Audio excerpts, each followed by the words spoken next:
বলি, ও গোপাল, আমার দ্বারা এসব হবে না। আমি আগে কখনো রান্না করিনি। হবে না মানে? সব হবে। তুমি নিজে না একজন বিজ্ঞানী, তুমি এরকম করলে হবে? চেষ্টা করলে সব হয় বন্ধু। আগে গোল গোল লুচি বানাতে শিখতে হবে, তারপর আলুর দম। গিন্নির থেকে সব জেনে এসেছি। এর থেকে সূত্র বা কোনো যন্ত্র আবিষ্কার করা অনেক সহজ। মেলা বেলা হয়ে যাচ্ছে বন্ধু।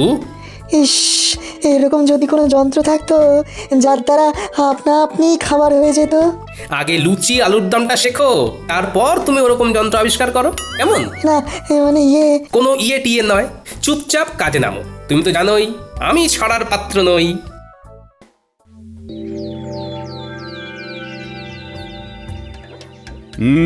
সুপ্রভাত সবাইকে। তা বলো, সকলে এই 4 দিনের ছুটি কেমন কাটালে? আমার তো হিসেব করে করেই কেটে গেল মহারাজ। বাবা বাবা বাবা, তা খুব খরচ করে ফেলেছো বুঝি? আগে আমার তো মোহর গুনে গুনেই কেটে গেল মহারাজ। তোমার তো অগুন্তি মোহর, সেক্ষেত্রে গুনতে তো হবেই। আমি মেয়ের বাড়ি গিয়েছিলাম মহারাজ। হ্যাঁ, ছুটিতে একটু না ঘুরতে গেলে হয়? আমি বাড়িতেই ছিলাম, খেয়েছিও কম, যাতে খরচ বেশি না হয় আমার সঞ্চিত ধন। হ্যাঁ, বেশি খেয়ে মোহর সব না উড়িয়ে দেওয়াই ভালো। যাই হোক, তাহলে দেখছি এই 4 দিন তোমরা সবাই খুব ভালোই কাটিয়েছো। হ্যাঁ, না মহারাজ, আমরা এই 4 দিনের ছুটি কেউ খুব ভালো করে কাটাই। মানে এই যে তুমি মেয়ের বাড়ি গিয়েছিলে, বৈদ্য এই ছুটিতে এত জিনিস কিনেছে যে হিসেব করেই কাটিয়েছে। সভাকবি বাড়িতে ছিল কিন্তু কম খেয়েছে, আর মন্ত্রী অগুন্তি মোহর গুনেছে। তাহলে সবাই তো মনের সুখে যে যার কাজ করেছে। মহারাজ, অনেক সময় মুখে শুনে যা ভাবা হয় তা ঠিক হয় না মহারাজ। আমি মেয়ের বাড়ি গিয়েছিলাম কিছু আনাজপত্র আনতে, যাতে বেশ কিছু মাস আমার বাজার করতে না হয়। কারণ এখন বাজারে জিনিসপত্রের যা আকাশ ছোঁয়া দাম মহারাজ। আমিও এই কদিনের ছুটিতে প্রচুর জিনিস কিনে তার দাম হিসেব করতে বসিনি মহারাজ। আমি হিসেব করছিলাম বেতন পেয়ে কোন খাতে কতটা খরচ কমিয়ে গোটা মাস জীবন ধারণ করতে পারবো। আমিও যাতে বেশি না খেয়ে তাড়াতাড়ি আনাজপাতি শেষ করে ফেলি, সেই জন্যই কম কম খাচ্ছিলাম। এরকমের কারণটা কি বুঝতে পারছি না তো। তোমরা তো সবাই যথেষ্ট পরিমাণে বেতন পাও, তাহলে আগে মহারাজ, অপরাধ নেবেন না। আপনার এই বেতনে এখনকার যা পরিস্থিতি, তাতে আমাদের মাস চালানো খুব দুষ্কর হয়ে যাচ্ছে। মহারাজ, আপনি বেতনের দিকটা একটু ভাবলে ভালো হয়। বেতনের দিকটা ভেবে দেখবো মানে কি বলতে চাইছো? বেতন বাড়ান, মহারাজ, বেতন বাড়ান। অসম্ভব, অসম্ভব। এই তো বিগত 4 মাস আগেই বেতন বাড়িয়েছি। তোমরা সবার কাজের পাশাপাশি উপরি আয়ের ব্যবস্থা করো। উপরি আয়? মহারাজ, মাথা ঠান্ডা করুন। একটু ভাবুন মহারাজ, একটু ভাবুন। আমি তোমাদের কথা অনেক ভেবেছি, এবার তোমরাও আমার কথা একটু ভাবো। আমি বেতন বাড়াতে পারছি না, আর আজকের মতো এখানেই সভা শেষ করছি। তোমরা সবাই এসো। বেতন বাড়ানোর কথা বলতেই সবার কাজ শেষ করে দিলেন। এ আবার কেমন ব্যবহার?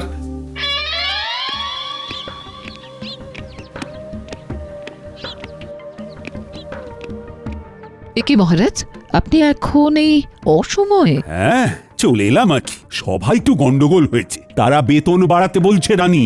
যা বেতন পাচ্ছে তাতে নাকি জিনিসপত্রের বাজারে যা আকাশ ছোঁয়া দাম, তাতে হচ্ছে না। আপনি কি বলেছেন শুনি? আমি বলে দিয়েছি বেতন বাড়ানো এখন অসম্ভব। আমি ওদেরকে বলেছি উপরি আয়ের ব্যবস্থা করতে। সে কথা শুনে সবাই কি বললেন? সবাই আকাশ থেকে পড়লো। একটা কাজ করুন না মহারাজ, আপনার পশ্চিম দিকের যে মাঠটা রয়েছে সেইখানেই ওদের জন্য কিছু ব্যবস্থা করে দিন না। তা তোমার কথাটা মাথায় থাকলো, তবে 2 দিন বাদে বলবো। আগে দেখি ওরা কে কি করে। বেশ। গিন্নি, ও গিন্নি। বলো।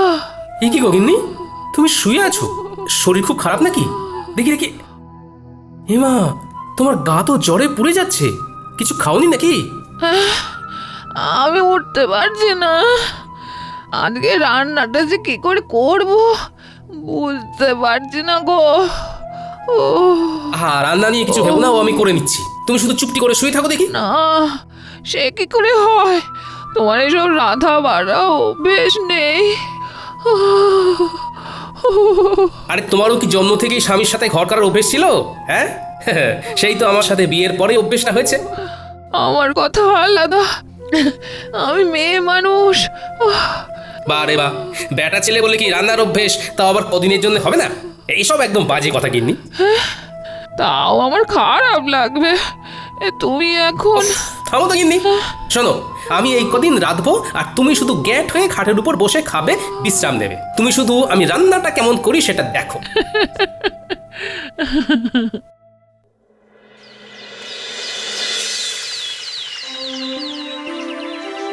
সুপ্রভাত। আশা করি সবাই ভালো আছো।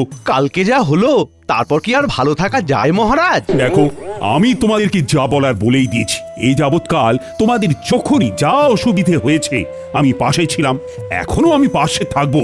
তাই বলে যখন তখন বেতন বাড়ানোটা সত্যিই অসুবিধের। আমি তো শুধু চিকিৎসাই পারি, এর বাইরে তো কিছুই পারি না। তাই তাই কিভাবে যে উপরি হায় হবে অন্য কিছু করে সেইটাই মাথায় আসছে না। মহারাজ যদি একটু উপায় বলে দেন। সেই আমাকেই উপায় বলতে হবে? আচ্ছা, দেখছি।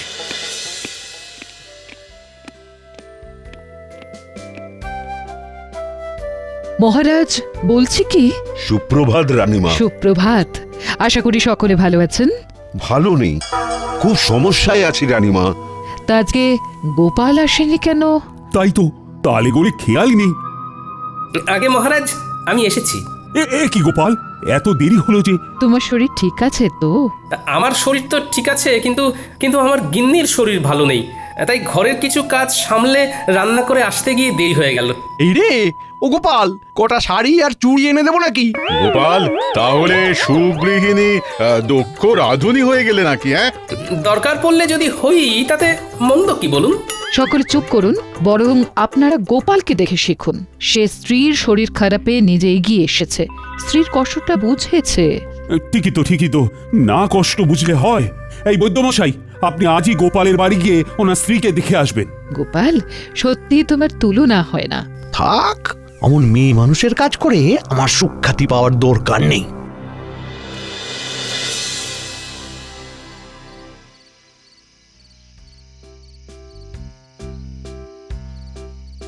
কি ব্যাপার রানী, এমন উদাস ভাবে বারান্দায় দাঁড়িয়ে? ভাবছি গোপাল গিন্নির কত ভাগ্য ভালো। কেন? এই যে সে এমন এক স্বামী পেয়েছে যে তার সব দুঃখ কষ্ট বোঝে। আর তোমার স্বামী বুঝি সেটা বোঝে না? না, কিছু কিছু সময় বোঝে, আবার কিছু কিছু সময় বোঝে না। আচ্ছা, বুঝেছি। তোমার মন পেতে গেলে আমায় তাহলে একদিন লুকিয়ে লুকিয়ে ঠাকুরদের সরিয়ে তোমাকে রেঁধে খাওয়াতে হবে, তাই তো? আপনি রাঁধতে পারবেন? কি জানি, তবে চেষ্টা করে দেখতে পারি। আমার মনে হয় আপনি আর আপনার সভাসদেরা, মানে গোপাল বাদে কেউ রাঁধতে পারবেন না। এত বড় অপবাদ দিও না রানী। গোপাল ছাড়াও আর বাকিদের ভিতরে কেউ না কেউ নিশ্চয়ই রাঁধতে পারে। বলছেন? আচ্ছা, একটা কাজ করলে কেমন হয়? কাজ? কি কাজ? আপনাকে ওই দিন বলছিলাম না, আপনার পশ্চিম দিকের মাঠটায় ওদের কিছু একটা উপরি আয়ের জন্য ব্যবস্থা করে দিন। হ্যাঁ, তার সাথে এর কি সম্পর্ক? শুনুন, আপনি আপনার সভাসদদের বলুন তারা ওই মাঠটায় নিজের ইচ্ছে মতো তৈরি করা খাবারের দোকান ওই বিকেলবেলার দিক থেকে রাত্রিবেলা পর্যন্ত দিতে পারেন। তাতে কি লাভ হবে? তাতে এনাদের উপরি আয়ও হবে। সবার কাজ শেষ করে তারা অনায়াসে খাবার দোকান খুলে খাবার বিক্রি করতেই পারবেন। হ্যাঁ, দারুণ বলেছে তো। আচ্ছা, তাই খাবারগুলো কি সভাসদেরই বানাতে হবে? এমন কোনো কথা আছে কি? মানে যেহেতু তুমি তখন ওই রান্নার প্রসঙ্গ তুলেছিলে, তাই জিজ্ঞাসা করছি। সেই খাবারগুলো সভাসদেরই বানাতে হবে এমন তো কোনো বাধ্যবাধকতা নেই। তারা চাইলে তাদের স্ত্রী বা বাইরের কারো সাহায্য নিতেই পারেন। তবে যারা নিজের হাতে খাবার বানিয়ে বিক্রি করবেন তাদেরকে পুরস্কার হিসেবে 2 থলি করে মোহর দেওয়া হবে। রানী, তোমার প্রস্তাবটাকে আরেকটু পরিবর্তন করে দিই। সভাসদের এমন বলি, বেশ কিছুদিন ব্যাপী পশ্চিম দিকের বড় মাঠটায় একটা ভোজন মেলার আয়োজন করতে চাই। তাই আমার ইচ্ছে, আমার সভাসদেরা এই ভোজন মেলায় হরেক রকম খাবারের পসরা নিয়ে খাবারের দোকান দিক। তার মধ্যে যে সভাসদেরা নিজের হাতে রান্না করবে তারা প্রত্যেকে পুরস্কার বাবদ 2 থলি করে মোহর পাবে, এবং যে সভাসদের খাবারের দোকানে সব থেকে বেশি বিক্রি হবে সে পুরস্কার স্বরূপ 5000টা মোহর পুরস্কার পাবে। অতীব উত্তম। শুধু শুধু উপরি আয়ের জন্য ওনারা সবাই খাবারের দোকান খুলতে রাজি নাও হতে পারেন, তার থেকে পুরস্কারের কথা বলে মেলায় খাবারের দোকান খোলার প্রস্তাব দেওয়াটা একদম উপযুক্ত। আপনি কালকেই ঘোষণা করে দিন মহারাজ। ভাবছি আমিও যদি দোকান দিই তাহলে আমাকে পুরস্কার দেবে বলো তো রানী? তা আমি কি জানি।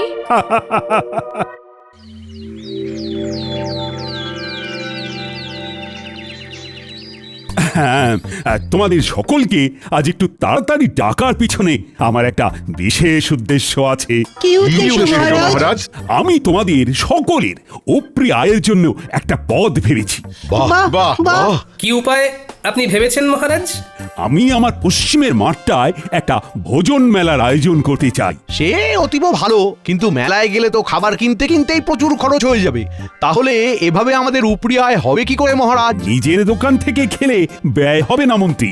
নিজের দোকান মানে? আপনি কি ওই মেলায় আমাদের দোকান দিতে বলছেন মহারাজ? একদম ঠিক। আমি চাই পশ্চিমের মাঠে আয়োজিত সারা কৃষ্ণনগর ব্যাপী ভোজন মেলায় সাধারণ প্রজাদের পাশাপাশি আমার সভাসদেরাও খাবারের দোকান দিক। দোকান দিলে উপরে আয় হবে বটে, কিন্তু দাঁড়াও দাঁড়াও, আমার ঘোষণা এখনো শেষ হয়নি। আমি ঠিক করেছি আমার সভাসদদের ভিতরে যারা নিজেরা হাতে করে খাবার বানিয়ে বিক্রি করবে তারা প্রত্যেকে 2 থলি করে মোহর আমার তরফ থেকে পুরস্কার পাবে। আহা দাঁড়াও, এখনো তো কথা শেষ হয়নি। আর যে সভাসদদের দোকানে সব থেকে বেশি বিক্রি হবে সে আমার তরফ থেকে পুরস্কার বাবদ 5,000 মোহর পাবে। তার মানে খাবার বেশি বিক্রি করতে পারলে 5,000 মোহর পুরস্কার, আর নিজের হাতে খাবার বানাতে পারলে 2 থলি মোহর পুরস্কার। আবার নিজে খাবার না বানাতে পারলেও অন্য কারুর সাহায্য নিয়ে উপরি আয়ের জন্য দোকান দেওয়া যাবে, তাই তো মহারাজ? একদম। এই মেলা প্রায় মাসখানেক চলবে। তাহলে তোমরা কি ভাবছো? মানে আমার প্রস্তাবে কি রাজি হবে? আমি রাজি মহারাজ। আমি দোকান দিতে রাজি, যদি হেরেও যায় বাজি। আমিও রাজি। আমিও দোকান দেব। মহারাজ, দোকান না দিয়ে সবার দোকানের খাবার চেখে দেখার জন্য কোনো পুরস্কার নেই না? মন্ত্রী? মানে মহারাজ, আমিও সবার মতো দোকান দেব তাহলে। বেশ, তাহলে সবাই প্রস্তুত হয়ে নাও। দিন 7 পরেই শুরু হবে ভোজন মেলা। ও হ্যাঁ, মনে আছে তো সবার, কালকে আমাদের ছুটির দিন, রাজসভা বন্ধ। হ্যাঁ মহারাজ।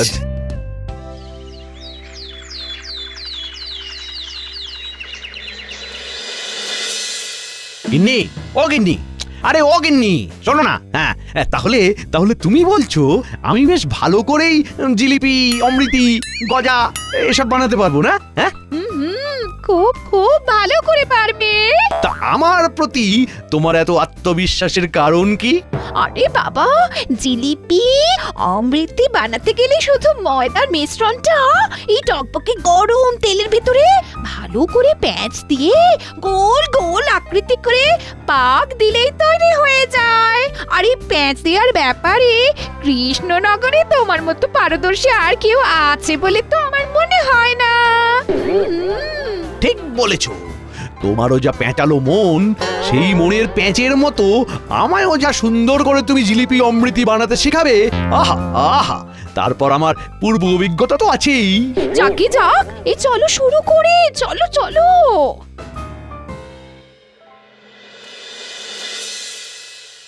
বলি, ও গোপাল, আমার দ্বারা এসব হবে না। আমি আগে কখনো রান্না করিনি। হবে না মানে? সব হবে।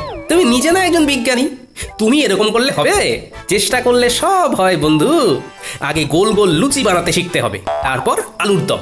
গিন্নির থেকে সব জেনে এসেছি। এর থেকে সূত্র বা কোনো যন্ত্র আবিষ্কার করা অনেক সহজ। মেলা বেলা হয়ে যাচ্ছে বন্ধু।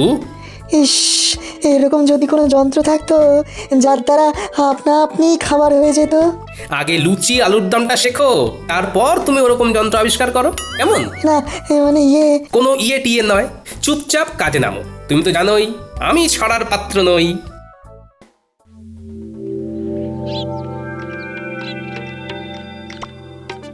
কি হে বন্ধু, কি কি খবর?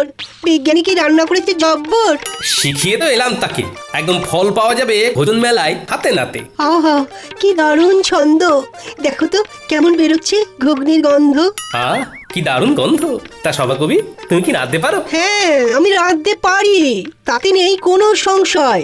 সেই জন্যেই মেলায় বিকাবো ঘুগনি ও মুড়ি মহাশয়। সাবাস বন্ধু, সাবাস। তা তুমি কি বেচবে গোপাল? ঠিক করেছো কি ঘুম থেকে উঠে সকাল সকাল? না বন্ধু, কিছু ঠিক করিনি এখনো, দেখি কি বিক্রি করি। হ্যাঁ, তাড়াতাড়ি ঠিক করে ফেলো, কারণ খুব তাড়াতাড়ি দিন যে ঘনিয়ে এলো। গোপাল, ভেবেছি চপের দোকান দেব, কিন্তু বেসন গুলতে গিয়েই তো কাল ঘাম ছুটছে। আপনার এই দুই হাতে নিজে এত পাচন গুলেছেন, আর এখন বেসন গুলতে গিয়ে নাকানি চোখানি খেলে হবে? আমার ভয় করছে গোপাল।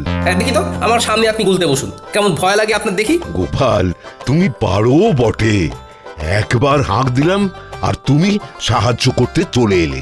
বৈদ্যমশাই, আমরা একই রাজ্যের লোক, তাই বিপদে ডাক শুনেও মুখ ঘুরিয়ে না শোনার ভান করে বসে থাকলে হবে?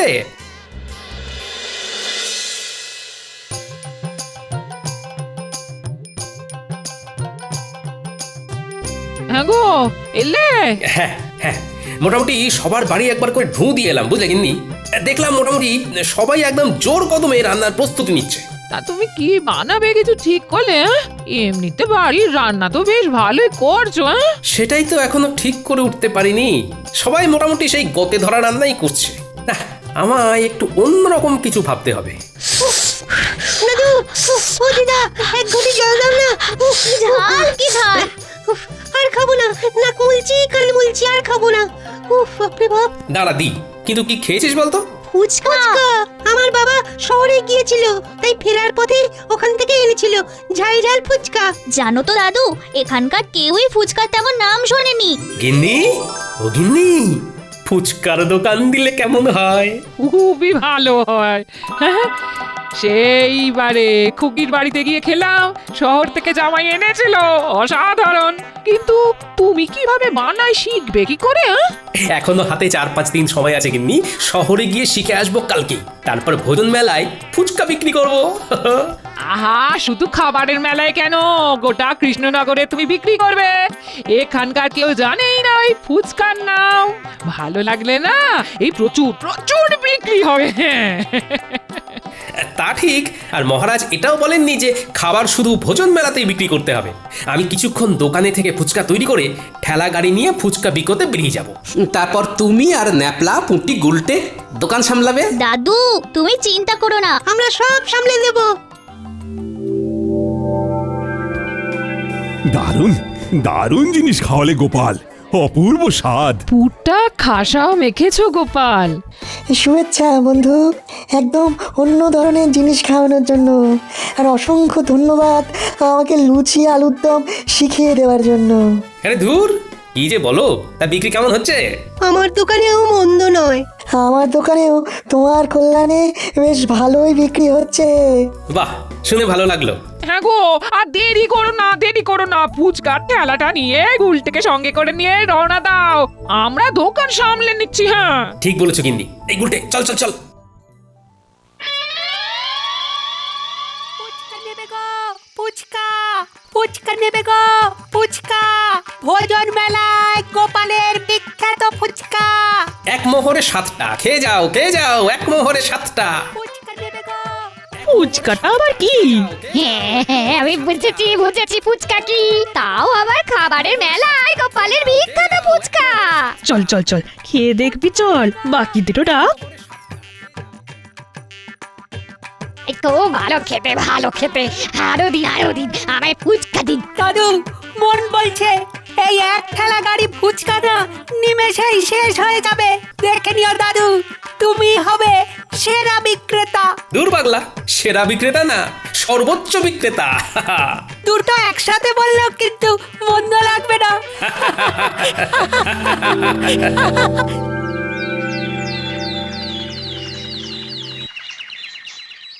গোনো গোনো খাজাঞ্চি গোনো, কার কত আয় হলো দেখি।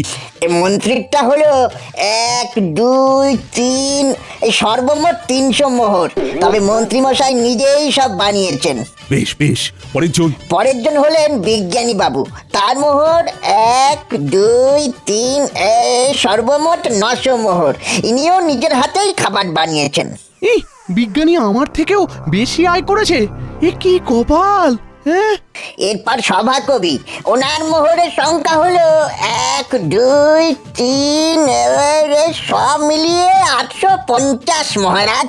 ইনিও নিজের হাতে খাবার তৈরি করেছেন। বাহ বাহ বাহ, চমৎকার। তারপর? এরপর বৈদ্যমশাই, ওনার মোহর হলো 1 2 3, 600 মোহর মহারাজ। ইনিও নিজেই চপ বানিয়েছেন। এরপর গোপাল, মোহর হলো 1 2 3, 7,000 মোহর মহারাজ। ওরে বাবা! সাবাস গোপাল, সাবাস, তুমি বিজেতা। এই এই এই এই ফলাফল মানি না, কারণ গোপাল শুধু ভোজন মেলায় নয়, সারা গ্রাম সারা রাজ্য ফুচকা বিক্রি করেছে। মন্ত্রীমশাই, মহারাজ শুধু বলেছিলেন ভোজন মেলায় খাবারের দোকান দিতে। উনি এর পাশাপাশি এরকম কিছু বলেননি যে সেই খাবার কেবলমাত্র ওই মেলা ছাড়া মেলার বাইরে কোনোভাবেই বিক্রি করা যাবে না। তাই আমি আমার ফুচকার বিক্রি বাড়ানোর জন্যে মেলা ছাড়াও মেলার বাইরে এই রাজ্যের অন্যান্য গ্রামেও বিক্রি করেছি। সুতরাং আমি জানি আমি কোনো অন্যায় বা অসততার কাজ করিনি। আমি গোপালের এই যুক্তিকে খণ্ডাতে পারবো না, কারণ গোপাল একদম অকাট্য যুক্তি দিয়েছে। ধন্যবাদ, ধন্যবাদ গোপাল। তুমি আরেকবার আমাদের চোখ খুলে দেখিয়ে দিয়েছো যে কিভাবে সততার সাথে পরিশ্রম করে নিজের আয় বাড়ানো যায়, কিভাবে বুদ্ধি খাটিয়ে কোনো নতুন জিনিসকে সবার সামনে তুলে ধরা যায়। সেই জন্যেই তো গোপাল আমাদের সবার থেকে আলাদা। নাও আনো এবার পুরস্কারটা, তার সাথে সবাই মিলে বলো গোপাল আমাদের সেরা, তাই ধন্য হয়েছি মোরা। গোপাল আমাদের সেরা, তাই ধন্য হয়েছি মোরা।